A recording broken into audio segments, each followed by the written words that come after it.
ಇನ್ನು ಚಿತ್ರದುರ್ಗ ಜಿಲ್ಲೆಯ ಮೊಳಕಾಲ್ಮೂರು ತಾಲೂಕಿನ ಕಣ್ಣಕುಪ್ಪೆ ಗ್ರಾಮದಲ್ಲೂ ಜಿಲ್ಲಾಧಿಕಾರಿಗಳ ನಡೆ ಗ್ರಾಮಗಳ ಕಡೆ ಕಾರ್ಯಕ್ರಮ ಹಮ್ಮಿಕೊಳ್ಳಲಾಗಿತ್ತು. ಕಾರ್ಯಕ್ರಮದಲ್ಲಿ ಭಾಗವಹಿಸಿ ಮಾತನಾಡಿದ ಚಿತ್ರದುರ್ಗ ಜಿಲ್ಲಾಧಿಕಾರಿ ಕವಿತಾ ಎಸ್ ಮನ್ನಿಗೇರಿ ಅವರು, ಸರ್ಕಾರದ ವಿನೂತನ ಕಾರ್ಯಕ್ರಮವು ಹಳ್ಳಿಗಳಲ್ಲಿರುವಂತಹ ಸಮಸ್ಯೆಗಳನ್ನು ಅಧಿಕಾರಿಗಳ ತಂಡದಿಂದ ಬಗೆಹರಿಸುವ ಮುಖಾಂತರ ಜ್ವಲಂತ ಸಮಸ್ಯೆಗಳಿಗೆ ನಾಂದಿ ಹಾಡಲು ಕಾರ್ಯಕ್ರಮವು ಬಹುಮುಖ್ಯ ಪಾತ್ರ ವಹಿಸಲಿದೆ ಎಂದರು. ಕಾರ್ಯಕ್ರಮದಲ್ಲಿ ಚಿತ್ರದುರ್ಗ ಸಿಒ ಡಾಕ್ಟರ್ ನಂದಿನಿ ದೇವಿ, ತಹಶೀಲ್ದಾರ್ ಅನಂತ ಮೂರ್ತಿ, ತಾಲೂಕು ಪಂಚಾಯಿತಿ ಇಒ ಪ್ರಕಾಶ್, ಡಿಡಿಪಿಐ ರವಿಶಂಕರ್ ರೆಡ್ಡಿ ಸೇರಿದಂತೆ ಹಲವು ಇಲಾಖೆಗಳ ಅಧಿಕಾರಿಗಳು ಭಾಗವಹಿಸಿ ಜನರ ಕುಂದುಕೊರತೆ ಆಲಿಸಿ ಸ್ಥಳದಲ್ಲೇ ಪರಿಹರಿಸಲು ಮುಂದಾದರು. ಅಧಿಕಾರಿಗಳು ಹಳ್ಳಿಗೆ ಹೋಗಿ ಒಂದು ಹಳ್ಳಿಯ ಸಮಸ್ಯೆ ಏನಿದೆ ಅದನ್ನೆಲ್ಲ ಕಂದಾಯಕ್ಕೆ ಸಂಬಂಧಪಟ್ಟಂತೆ ಎಲ್ಲ ಒಂದು ಸಮಸ್ಯೆಗಳನ್ನ ನಿವಾರಣೆ ಮಾಡಬೇಕು ಅಂತ ಈ ನಿಟ್ಟಿನಲ್ಲಿ ನಮ್ಮ ಎಲ್ಲ ಜಿಲ್ಲೆಯಾದ್ಯಂತ ಎಲ್ಲ ನಮ್ಮ ತಹಶೀಲ್ದಾರ್ಸ್ಗಳು ಒಂದೊಂದು ಗ್ರಾಮವನ್ನ ಸೆಲೆಕ್ಟ್ ಮಾಡಿದ್ದಾರೆ.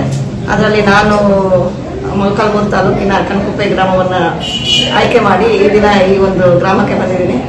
ಇದು ಒಂದು ವಾರದ 15 ದಿವಸ ಮುಂಚೆಯಿಂದನೇ ನಾವು ಎಲ್ಲ ಕಂದಾಯಕ್ಕೆ ಸಂಬಂಧಪಟ್ಟಂತೆ ಏನೇನು ಅಹವಾಲುಗಳಿದೆ ಅಂತ ಗ್ರಾಮಸ್ಥರಲ್ಲಿ ನಮ್ಮ ವಿಲೇಜ್ ಅಕೌಂಟೆಂಟ್ ಬಂದು ಅಹವಾಲುಗಳನ್ನೆಲ್ಲ ಸ್ವೀಕರಿಸಿ ಅದಕ್ಕೆ ನಾವೆಲ್ಲ ಸೊಲ್ಯೂಷನ್ಸ್ ಕಂಡಿದ್ದು